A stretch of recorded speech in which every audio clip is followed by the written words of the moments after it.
There are many cases when Hollywood actors and actresses have demands or preferences that end up influencing the movie scripts they are in. Sometimes these demands are driven by comfort, personality, creativity, or even superstition.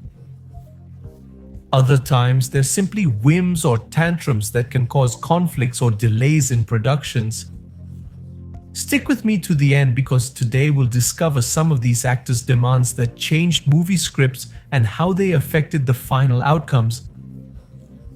Believe me, you'll be amazed as you learn about each one of them.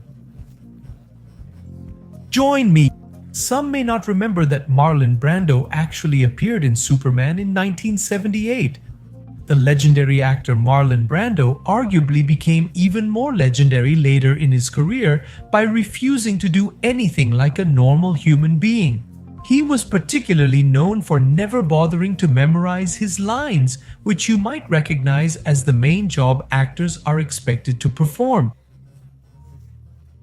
While filming his brief role in Superman as the father of the Man of Steel, Brando had his lines taped to the back of the child actor playing baby Superman. He also refused to remove his expensive Rolex watch, a brand not usually found on the planet Krypton. The actor was paid more than $3.5 million for it. Released in 1988, Kiss of the Vampire, starring Nicolas Cage and James Beals, tells the story of Peter Law, a publishing executive who believes he is becoming a vampire after being bitten by a bat that flies through his window. During the film's production, Cates insisted that a live bat be used during the scene, but director Robert disagreed, which caused production on the film to stop. After a long discussion between Cates and the director, they both agreed that a bat would be used during the scene. An animatronic would be used instead. What did he really want for the film? The action film The Wanted, released in 2008, tells the story of Wesley Gibson, a young man who discovers that he is descended from a secret society of assassins and is recruited by a mysterious woman named Fox. The film was a box office success, but had a different ending than originally planned. Angelina Jolie didn't want to participate in a possible sequel to the film, so she insisted that her character die at the end. The director wasn't ready to lose the star, so he had to agree to Jolie's conditions. At the end of the film, Fox sacrifices herself to kill the corrupt members of the Assassin Society, leaving Wesley alone. One of Tom Cruise's quirks is that he always takes unnecessary risks, doing insane stunts movie after movie. Aside from taking risks, he is also known for being one of the most demanding actors in the world of cinema. In all the films he makes, he insists on doing all the stunt scenes himself, foregoing any stunt double even if it endangers his life, which ends up making directors either abandon the movies or accept his demands. Among these demands, in the original plot of The Mummy, the screen time of Tom Cruise's character and The Mummy were nearly the same. The actor wasn't happy about not being the focus of the action movie and demanded the director expand his scenes or he would walk off the set. The movie's creators bowed to the star's wishes.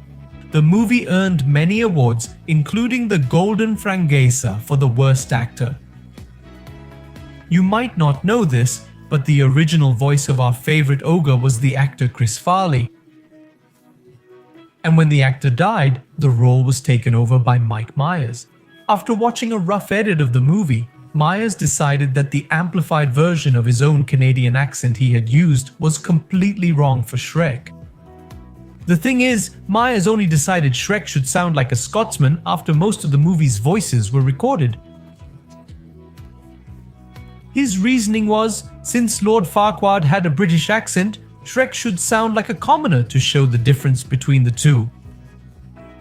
He figured a Scottish accent would be best because it could change tone quickly, making the character more interesting. As a result, the head of production had to spend an extra $4 to $5 million to re-record the characters' voices. That was about 10% of the total amount of money he had to make the film. Reviews for the movie Jurassic World were quite positive, and this resulted in an excellent box office. However, at the end of the movie, do you remember the scene where Bryce Dallas outruns the T-Rex in high heels? Yes, it turns out that the actress refused to take them off for that chase. During the film's production, the director tried to persuade the actress to change her mind, but she continued to decline. Eventually, the director respected her decision, and that was the outcome. And you thought it was the director's fault, didn't you? What do you think about accepting a role in a movie just because of the title? Well, believe it or not, it happened, and in a very peculiar way. The famous Samuel Jackson loved it so much the title Snakes on a Plane from 2006 that when the film executives decided to change it to Snakes on a Plane, he said either the name is Snakes on a Plane or I'm out. And guess what? The entire team accepted the actor's ultimatum. And not only that, Samuel Jackson asked to increase the film's rating using more obscene and more violent language in the film. This requirement was also accepted by the set crew. Now, imagine hating your lines in a movie so much that you decide to remain silent the entire movie. That actually happened. In Charlie's Angels, the villain played by Crispin Glover became known as an antagonist totally different from others. In fact, he wasn't supposed to be silent the entire movie. The issue is that Crispin Glover simply didn't like the script and refused to say anything in the film. The star was able to convey these wishes to the director as well. While in Paris working on a film based on Kate Thompson's book Aloisia in Paris, which was never actually finished, actress Uma Thurman included in her contract a condition that she be provided with 3 cell phones and the opportunity to purchase any costume or costume design, movie clothing at a very reduced price. Thurman also made sure that no member of the cast or crew had a better dressing room than her.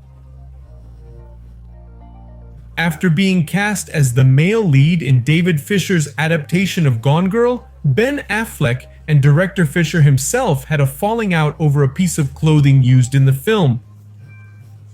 The script called for the character to wear a Yankees cap, and he refused to wear one. The actor, as a lifelong Red Sox fan, to be seen in a major movie wearing the logo of the Red Sox's older rivals would be a betrayal. In fact, the superstar wearing a Yankees anything would be a blow from which the Red Sox might never recover. This caused Yankees production to be halted for several days until he and Fisher agreed to accept a cap from the Mets. Now tell me, which of these demands that I showed you here in the video do you think is more absurd? Well, thanks for sticking around until the end.